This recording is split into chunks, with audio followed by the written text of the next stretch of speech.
कारोबार करने में आसानी हो। हम चाहते हैं कि जो टैक्स पेयर सर्विसेज हैं उसको बेहतर करें। नॉन वेरीफाइड, नॉन रिकंसाइल्ड और डिस्प्यूटेड टैक्स, बहुत सारे ऐसे हैं सीधे टैक्स वाली जो मांग है वो कम हो, और 1962 से कुछ टैक्स की जो है चुनौतियां हैं वो चली आ रही हैं, और इसकी वजह से जो बही खाता है उसमें कहीं ना कहीं समस्या आती है और रिफंड में दिक्कत आती है आने वाले समय में। तो माननीय स्पीकर महोदय, हम यहाँ पर जो पुराने डायरेक्ट टैक्स की डिमांड्स है जो 25,000 रुपए तक की है, जो फाइनेंशियल ईयर 2009-10 तक से जुड़ी हुई है, for financial years 2010-11 और 2010-11 में भी जो 10,000 तक है उसको छूट दे रहे हैं 2014-15 तक। और 1 करोड़ से ज्यादा जो टैक्स पेयर हैं उसका फायदा मिलेगा। जो पुराने मामले हैं अटके हुए थे उनको हम वापस ले रहे हैं। अर्थव्यवस्था तब और अब की अगर बात की जाए, 2014 में जब हमारी सरकार ने सत्ता संभाली थी तब हमारे सामने चुनौती थी कि अर्थव्यवस्था को सुधारें और इसके लिए कदम दर कदम हम आगे बढ़ें और जो शासन की व्यवस्था को दुरुस्त करें, और ये बहुत बड़ी चुनौती थी।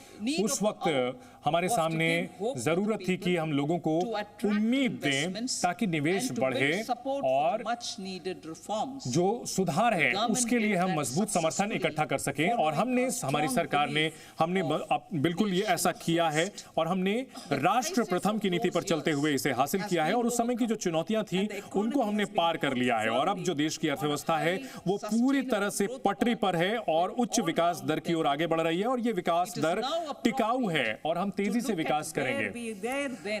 और हम फिर से दोहराना चाहेंगे, अब हम ये कह सकते हैं कि हम तब कहां थे, 2014 तक हम कहां थे, और अब 2024 में हम कहां हैं।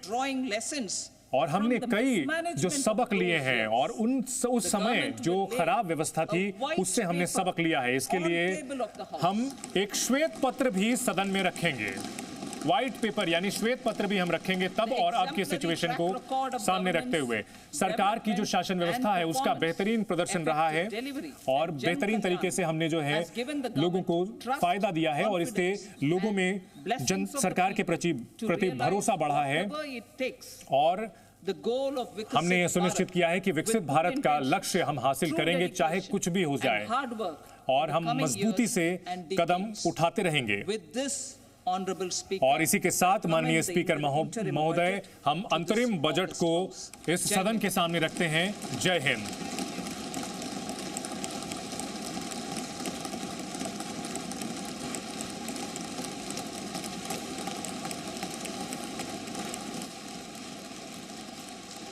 Item number 2, Shrimati Nirmala Sitharaman ji.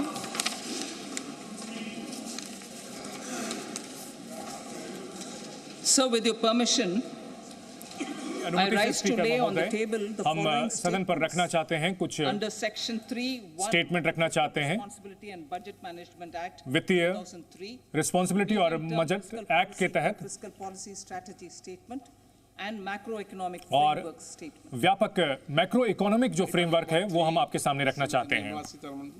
Sir, with your permission, I rise to माननीय स्पीकर महोदय, मैं आपकी अनुमति से the Finance Bill हम 2024 वित्तीय कानून पेश करना चाहते हैं 2024 के लिए।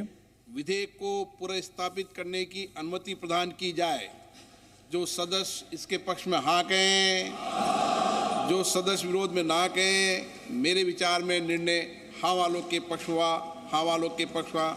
माननीय मंत्री जी, विधेयक को पुनर्स्थापित करें। So I introduce the bill. माननीय महोदय, मैं इसे पेश करती हूँ, इस कानून को पेश करते हैं। शुक्रवार दिनांक 2 फरवरी 2024 को प्राप्त 11 बजे तक के लिए स्थगित की जाती है।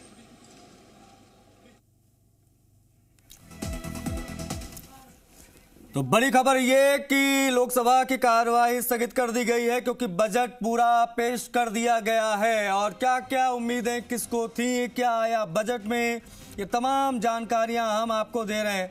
इस वक्त की ये बड़ी खबर है, चुनावी साल में निर्मला की पिटारे से क्या क्या निकला, लगातार तमाम जानकारियां हम आपसे साझा कर रहे हैं।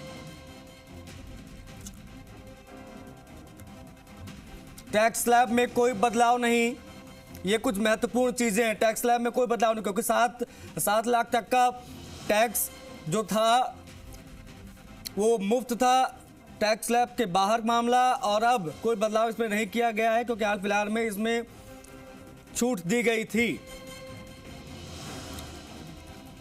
बड़ी खबर है इस वक्त की, बजट ब्रेकिंग जो हम आपको बता रहे हैं।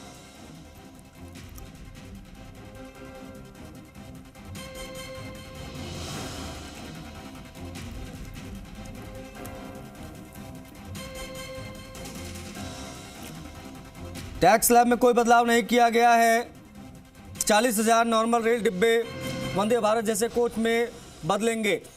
इंफ्रास्ट्रक्चर की बड़ी बात की गई है इस पूरे बजट में अगर देखा जाए तो, क्योंकि जोर इंफ्रास्ट्रक्चर डेवलपमेंट को लेकर कुछ बड़ी घोषणाएं जिसकी उम्मीदें की जा रही थी, ऐसा कुछ खास नजर आया नहीं, क्योंकि हर एक चीज को ध्यान में रखा जा रहा है, जो कि अंतरिम बजट है, मेन बजट नहीं है।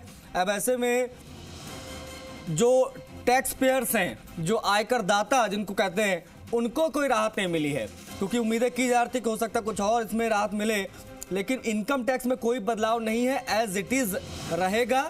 फिलहाल ये तय है, पूरे टैक्स सिस्टम में, पूरे टैक्स स्लैब में ही कोई बदलाव नहीं किया गया है। चुनावी साल, अंतरिम बजट में दावे वादे इरादे सब कुछ नजर आया।